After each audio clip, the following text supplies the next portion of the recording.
সকলোটিকেলে নমস্কাৰ জনাইছোঁ।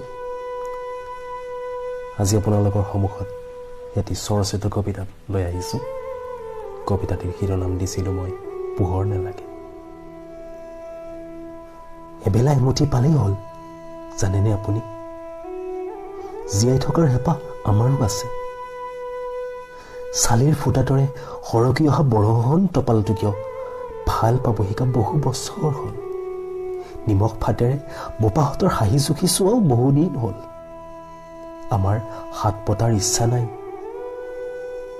সেইবাবেইতো খেতা পৰা লেচেৰা মুঠি লৈ আহিছোঁ, আপোনাৰ দুৱাৰত টুকুৰিয়াইছোঁ।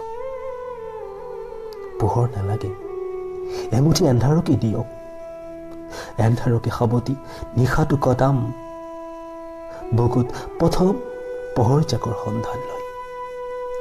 ধন্যবাদ।